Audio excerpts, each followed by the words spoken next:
So I was excited to find in the audience, so we have 5 different people here that have connections to Claude. And one, Linda Block, said that this is her grandmother's brother. So I'm hoping that some of you will want to share at the end of the program then and tell what you know about Claude. I actually did not ever have the opportunity to meet Claude other than when I was really little. I may have run into him. So Arnold, his real name was Arnold. Arnold Claude Harrington lived to be 94 years old. And I remember just kind of hearing about Claude because he lived on the same street I did when I was growing up. He lived on Prospect Street. And I think we probably trick-or-treated at his house. And I almost kind of have this memory that maybe his wife had made popcorn balls. It just seems like, I don't know if anybody else knows if she did that or not. Since at that time my father worked for Iowa Electric, which actually was in competition, you know, with what Claude did, we bought our appliances from Iowa Electric, and then I assumed that Iowa Electric probably serviced those for us as well. So I became familiar with Claude again later as he continued to sell and service appliances in his 80s and 90s when we were in that same business then. So Claude Harrington, born about 1896, was the son of Adolph and Hattie, and he grew up in Clinton County with his 4 brothers and sisters. Claude was the baby of the family. His father, Adolphus, was a carpenter, and his grandfather, who served in the Civil War, was a cooper in the wood products industry. Claude served his country, enlisting in 1918. And in 1920, Claude married Helene Elizabeth Round, and they were blessed with 7 children. By 1930, Claude was 33 and living in Maquoketa with his wife and children, Arnold, Thaddeus, and Randall. By 1940, they had added to their family Ardina, Sheridan, and Pamela. Claude was an electrician. His obituary reads, he owned and operated Harrington Refrigeration Appliance Sales and Service in Maquoketa for more than 60 years. He served the Navy in World War I. He was a member of the American Legion for 67 years. He was a 50-year member of the Knights of Pythias Lodge, and at the time of his death, he was survived by his children, Polly, Mrs. Joe Levine, and she was living in Muscatine at that time, Ardina, Mrs. Edward Zerbs of Clinton, and his sons Thad of Missoula and Randall of Seattle. He had 16 grandchildren at that time, 12 great-grandchildren, and 3 sons had preceded him in death. So Claude was a very intelligent man from just seeing everything that he did with his career, and he had such a remarkable career, and just all the changes that happened throughout his life in his careers. And from what I'm reading about his wife and children, they also were just as remarkable, and they were highly successful in their chosen careers as well. Claude Harrington was in business for many decades. His business evolved with the many changes in the industries he was engaged in. He began his career as an electrician and a radio dealer, and later he specialized in gas appliances and refrigeration. He was a long-time Frigidaire appliance dealer. He continued to sell and service appliances into his 90s. In his later years, I remember we would see him driving around town and somebody was chauffeuring him around, and there was Claude in the passenger seat and his walker in the back of the truck. And so I often kind of wondered if he actually got down and repaired the appliances, or if he just went in and told the other person, you know, what they needed to do. But I just thought that was kind of remarkable that he was able to keep that up. So in 1965, he began advertising his business as Harrington Frigidaire Sales and Service, and he was located at 115 East Platte. And by 1978, his business was located at 208 South Olive, and then by 1983, he was at 415 South Prospect, which was also his residence. So he was kind of winding down then a little bit. So shown is an early advertisement for Claude promoting the DeForest radiophone. I don't know, raise your hand if you've ever heard of the DeForest radiophone. I was pretty impressed by this. And I believe, you know, sometimes I find this stuff and then I save it, but then it's like, where did I get that? But I think that this appeared in a high school yearbook, is what I'm thinking. So this is what it said about, I found out about the DeForest radiophone. 3 of them there. Excuse me? Okay. Made by a man who invented broadcasting. And so this is what's pretty amazing. There was no outdoor antenna, no outside batteries, no ground, no outside wires, or connections of any sort. The set, and it says, get cross-continent just as you see it. The world-famous radiophone with a 3,000-mile range indoor loop. The record range was 5,000 miles. And so Claude was selling this, and in his ad it says, price complete, $160. And that included batteries, tubes, and the phones were included. And then his name at the bottom, Claude Harrington from Coconut. I found a quote from the Henry Ford Museum that tells a little bit more about this radio. So Lee DeForest, he was a telecommunications inventor, and he was responsible for the Audion vacuum tube. In 1907, his radio phone allowed phonographic music and human voice to broadcast wirelessly. The device used a singing arc to generate radio carrier signals. And then, so this would be probably the connection to Claude, is the U.S. Navy, which he was in the U.S. Navy. They purchased 6 of these radio telephones for installation on the Great White Fleet. And shown is one of the earliest radio telephones that was made by DeForest. Shown on, let's see, I'll move the pictures around. So shown in these pictures on the left is actually a picture of the inventor. And then on the right, there's, they say they're rare, but they always do when they're advertised. 1920s, DeForest radio audio tubes for sale. $100 plus delivery. And you can buy those today on eBay. And then there were a lot of other DeForest radio items that were for sale, as well as radio television items. And the center photo shows the DeForest Crystal Radio, and that's on sale right now, $373.99. The inventor, Lee DeForest, he was dubbed the father of radio. Who's ever heard of him before, DeForest? Okay. Well, I had not heard of him either.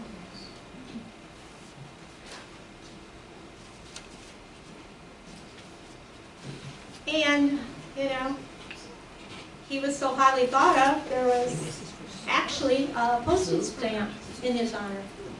So shown is a mint set of vintage postage stamps featuring the DeForest invention. And so where you can't see it at the top, it does say DeForest Audio on, Progress in Electronics. And those are 11-cent stamps, and they were like only like $5 or something. They really weren't very expensive.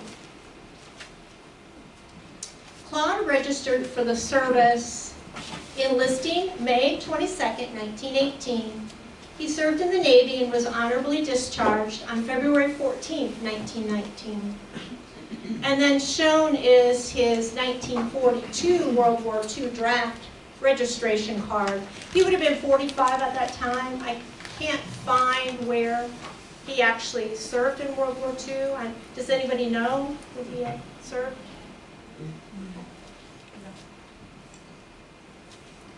Claude was in a quartet.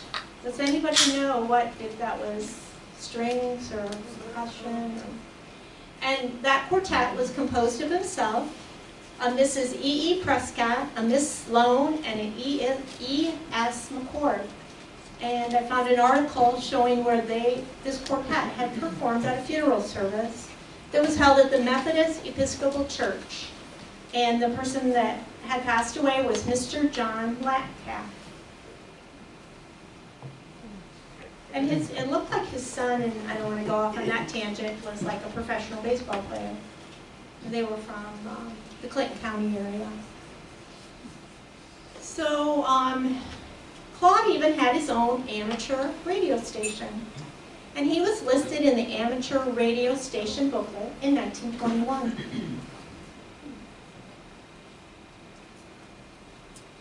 And then in 1922, he formed a partnership.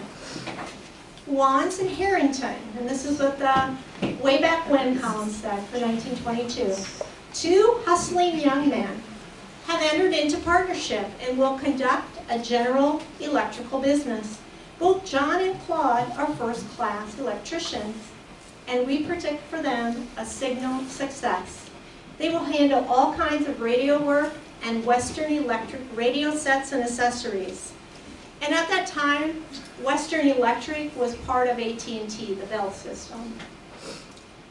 They built ship-to-shore and point-to-point communications equipment as they learned how to develop broadcast equipment until the 1950s. And again, that's referring to the company, not the company those two formed.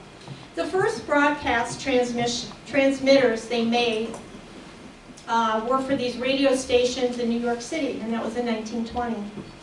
And then the equipment worked so well that a 500-watt unit was sold to a radio station in Detroit called WWJ, or WBL. Jackson Sentinel, June 1919, talks about John Wantz. So John Wantz served in France, which was Harrington's partner, along with Will Rankin and William Stender. And this was in June of 1919. It said they were expected to return home soon. So they would have formed this partnership, after he had returned. 1924, Claude becomes a DeForest radio line agent.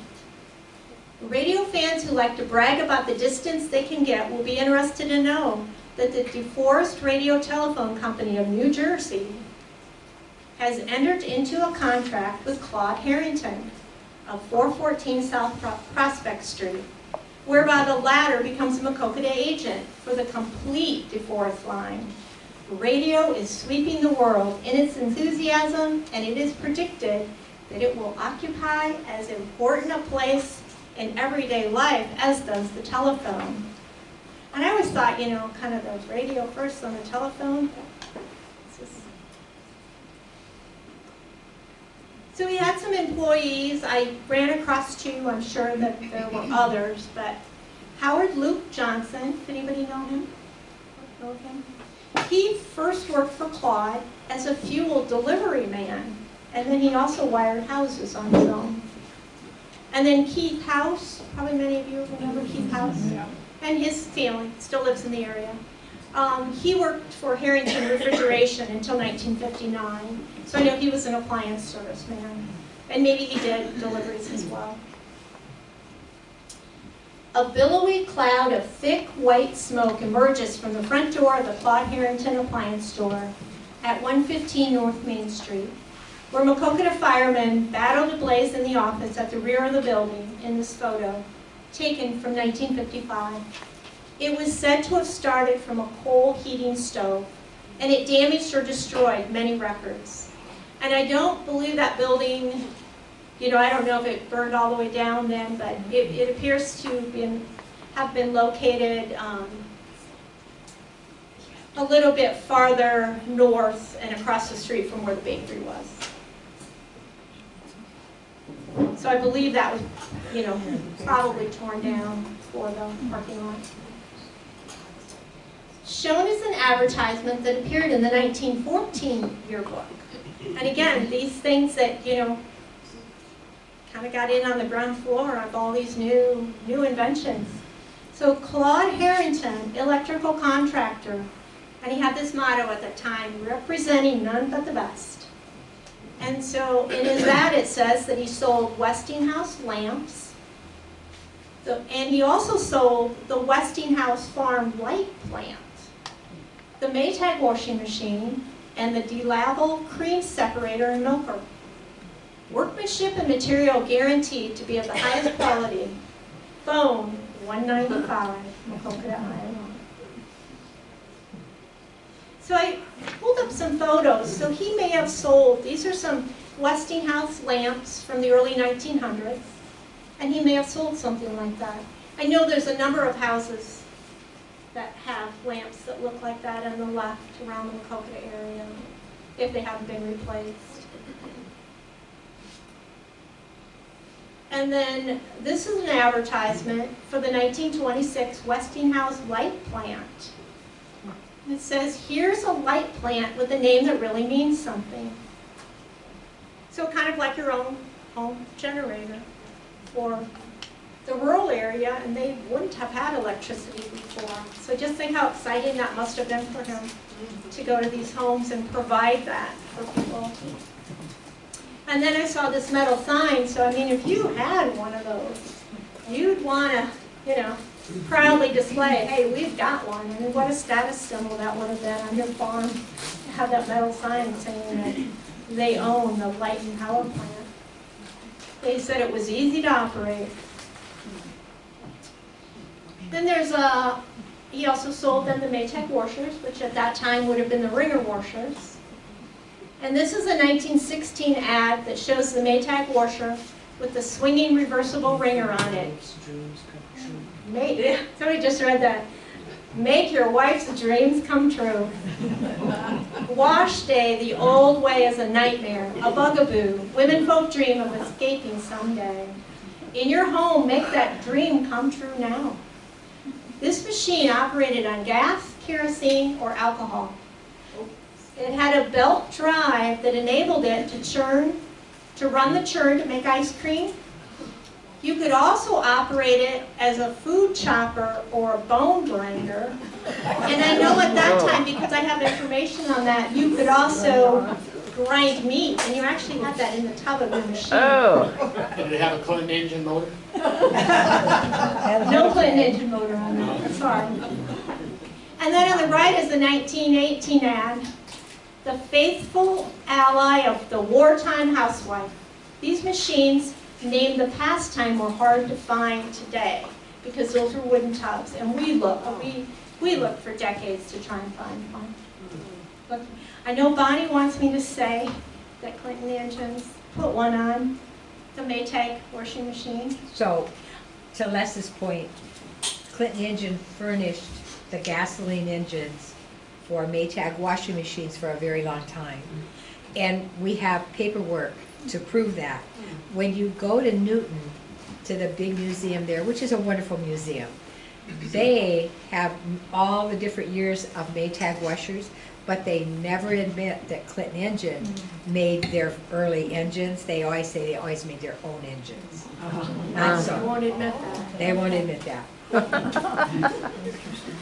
So Claude may have had a sign like this advertising that he was a DeLaval authorized dealer. And again, that was for the cream separators and the milkers. And so here's a sketch from 1922 showing what that milking machine looked like. So I mean, he was just so diversified in everything that he was doing. It's just amazing. And then here's one. This is the DeLaval cream separators cabinet. And this antique was for sale, I just saw, for over $2,000. And so this would have been the, the dealer's display. So when you have it closed up, you see the embossed tin litho sign on the door. And so this was originally complete with all the inside drawers, and it was still filled with separator replacement parts inside. So I don't know if Claude had one of these or not, but by 1938, Claude was so well known in the area that for many advertisements, he just put his name, Claude Harrington. I mean, people knew him. They knew what he did. That's all they had to do was just put Claude Harrington. So I just found that kind of amazing. And in 1940, here are some of his advertisements. And at that time, Claude was selling Westinghouse and Electrolux, as well as Chilean gas and appliances. Every house needs Westinghouse, he stated in his ad. Claude was selling refrigerators, and they called them stoves at that time, stoves, and he was providing rural gas and refrigeration service. And so he kind of played both sides. You know, at that time, you had the auto electric, and they were selling the electric appliances, and you had all these gas companies selling the gas. He sold both. And he had that advantage because if he wanted to sell you an electric range, he could wire your house for it, or he could sell you one of those plants. But then if you wanted gas, he'd sell you the gas stove, and then if you lived in the rural area, he had a delivery man that would deliver that gas to your house. 1943, this was an ad that appeared, and his phone number then was 190, and I think before, didn't I say it was 195? Yes. A different phone number. And another similar ad, and again, he's advertising the Chilean gas and then refrigeration service. This yearbook ad congratulates the class of 1945. And in 1947, he's advertising now electrical supplies and services along with his competitors, who at that time were Iowa Electric and the McCoken and Maytag Company. And he would have had more competitors even than that, but those are the only ones that advertised in that book that year.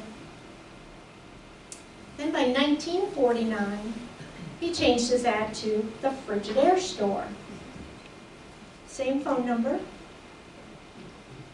And a few years later, again, he's advertising his electric service and supplies with his competitors, Bowman TV and Appliance, McCoken and Maytag, and Gale Stickley Electric Service.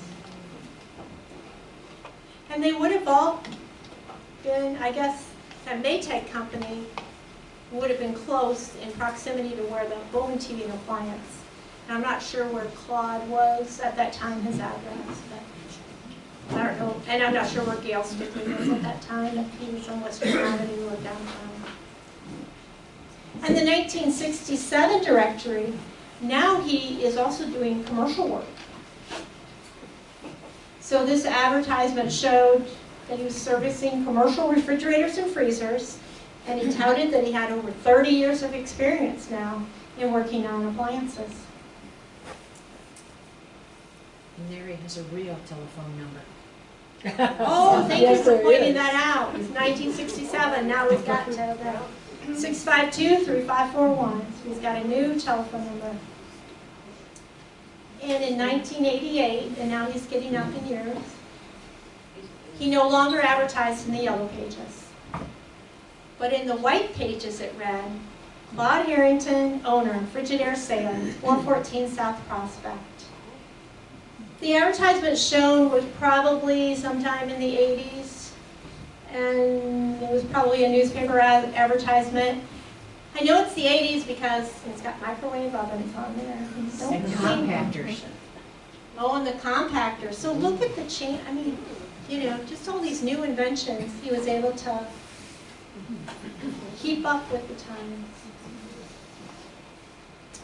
So Claude's wife, Beth, took an active role in the community. June 18, 1954, and this was in the paper, Girl Scouting reaches new activity peak with 5 troops. Troop 1, led by Mrs. Beth Harrington. Mrs. Bessie Brown and Mrs. Beth Harrington became leaders in 1944, and in the same year, Mrs. Sandlin inaugurated the first Brownie troop for girls between the ages of 7 and 10. And then there was a mention here, I guess going back to 1921, again in the paper, the Bluebird class of the Methodist Church. Mrs. Harrington took the class about 3 months ago. There were 6 members. Now there are 23 little girls who have become Bluebirds. Those of the class who have had birthdays during each month will have a part at Mrs. Harrington's home on the first Saturday of that month.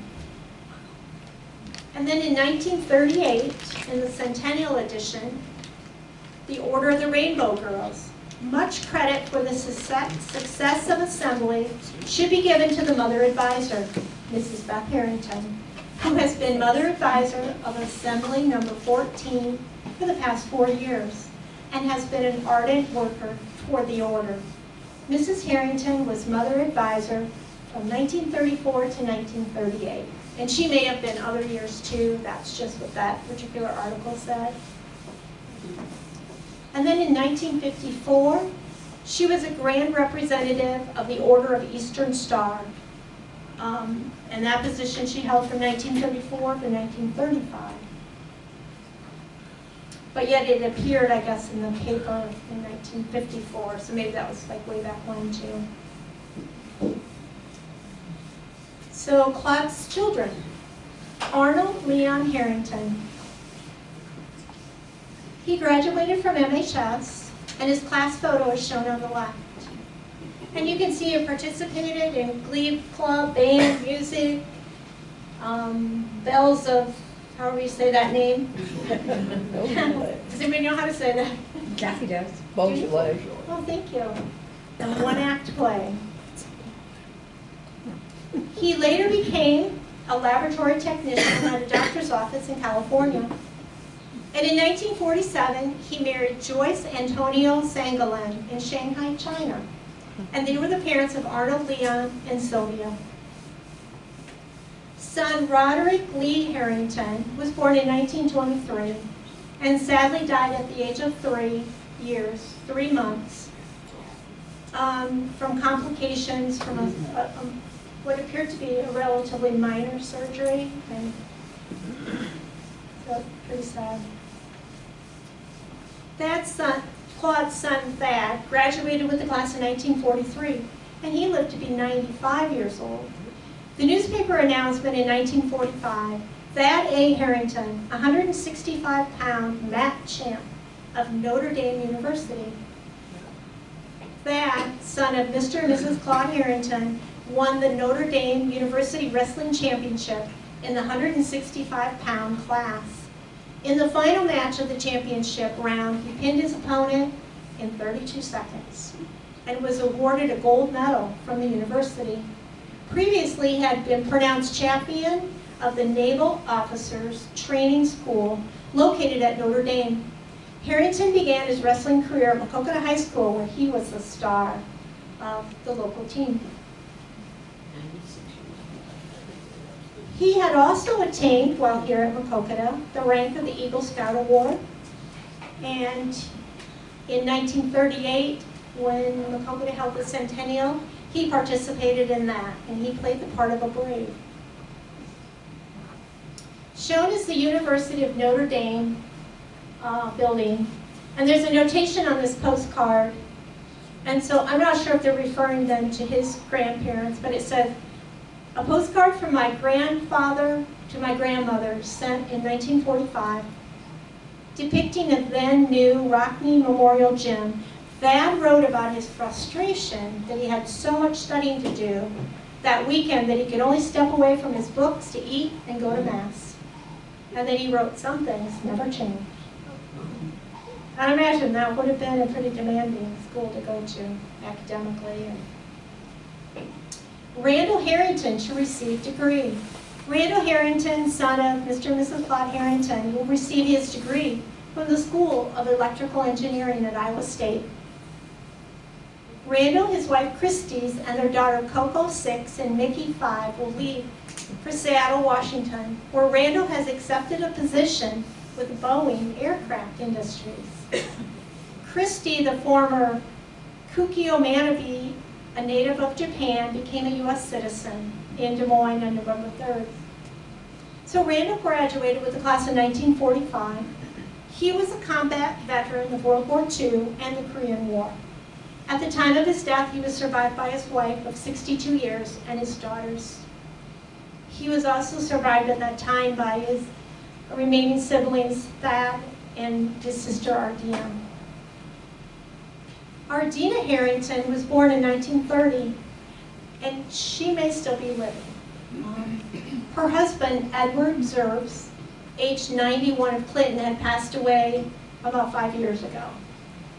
He had served with the U.S. Army during the Korean conflict and had worked as an electrician for DuPont. And they were the parents of 3 children.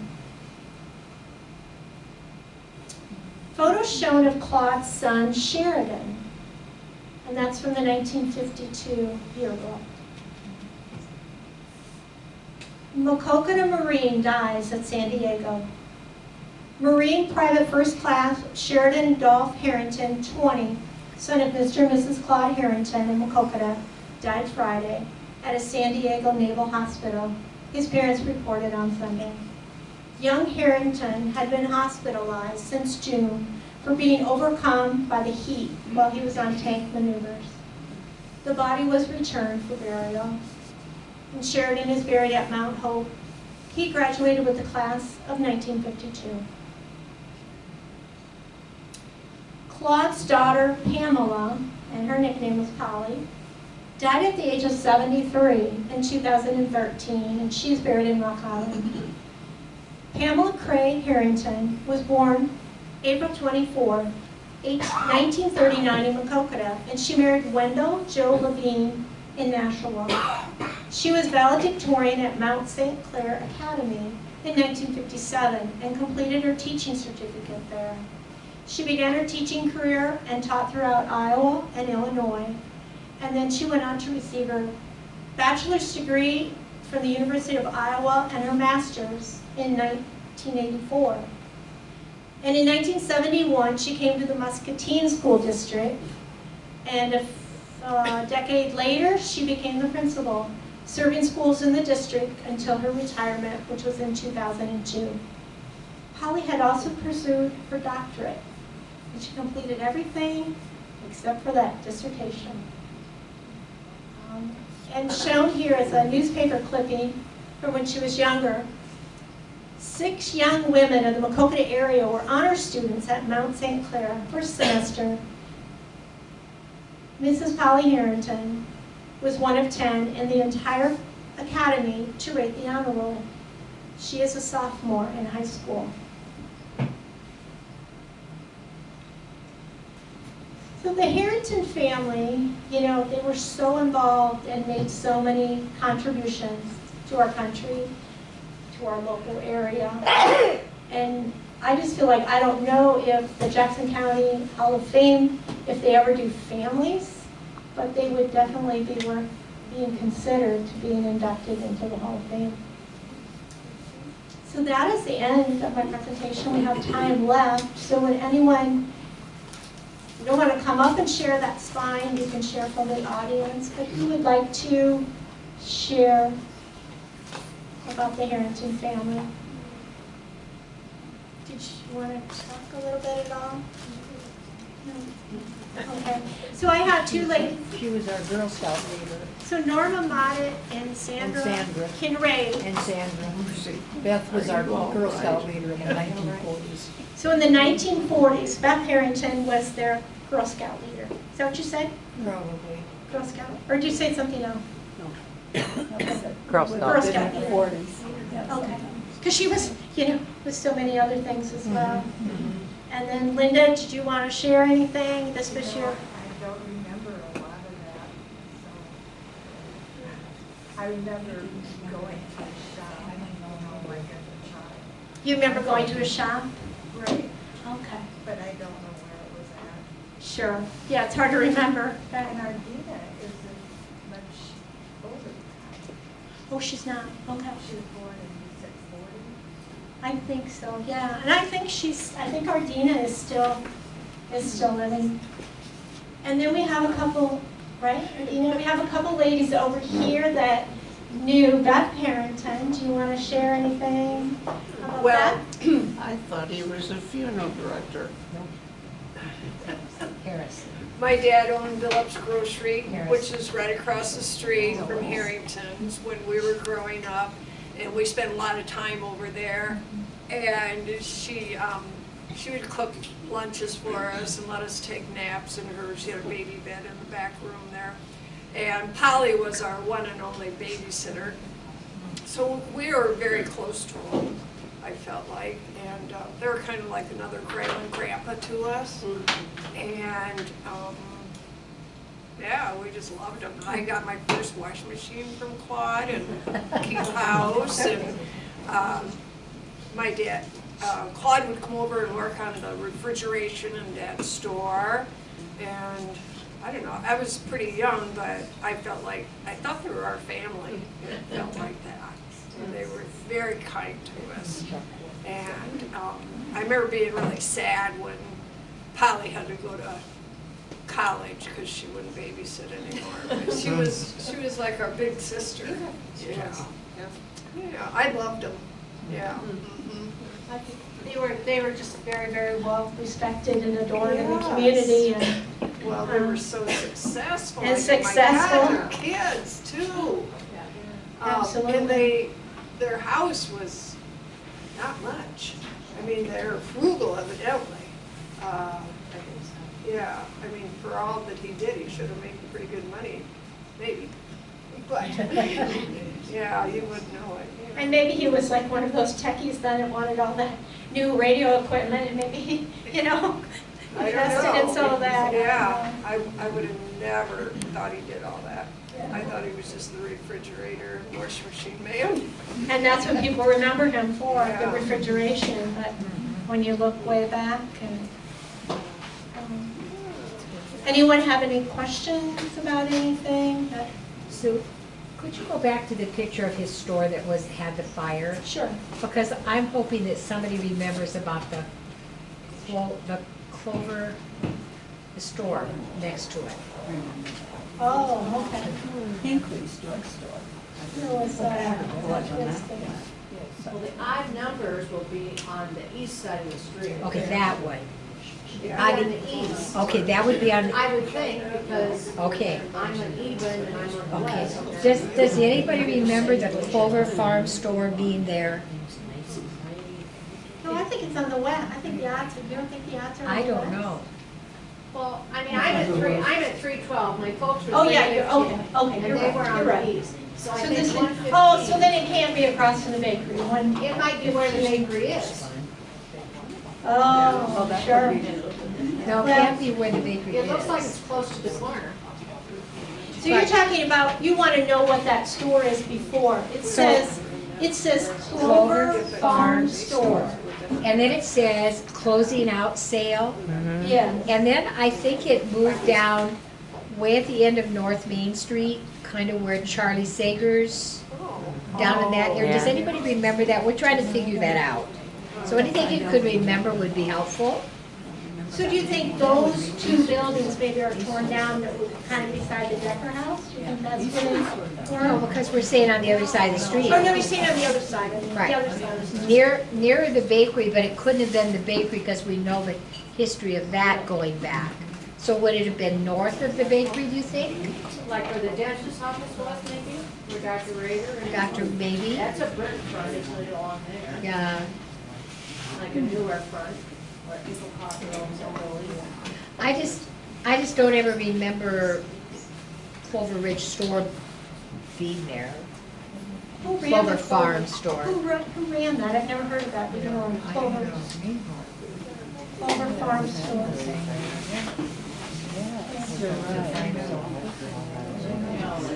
Anybody remembers that, we'd love to have that information. And maybe Where that just store because there's more pictures since that wasn't fire. Maybe if we look back in 1955, maybe in some of the Yeah, maybe. newspapers, maybe there's more than just that one picture. Right. Bonnie, Manning's Meat Market was in there too. On that side of the street. Yeah. Was it? On the east, Okay. after the bakery. Yes. After the bakery. After the bakery. I mean, north, wasn't it? Same time. No. Okay, that'd but be north of the bakery? Yes, yes, but same So they're time. saying that Manning's Meat Market was Right. along there. Do you remember Is that that? where Sears used to be? Oh. Was that the meat market? It was somewhere in there. Sears was So maybe it's where the Sears building was, since that was just a one, it was a new one. It says here on, way back No, when, it's not. Saturday, was the grand opening of the T&R Grocery as the new Clover Farm store in Macokota. T&R Grocery became the Became Clover Farm store. Okay. So it says here, that's under way back when. Okay. And Manning's Meat Market was there. Down there somewhere. Okay. And does anybody have any pictures like of the family? Because we can attach those when it goes on the YouTube site. Yeah, that would be nice. I could not find anything, just that one picture of Claude. Yeah, I don't, does anyone have a connection with his no. daughter then? I mean, I think she's just in Clinton County somewhere.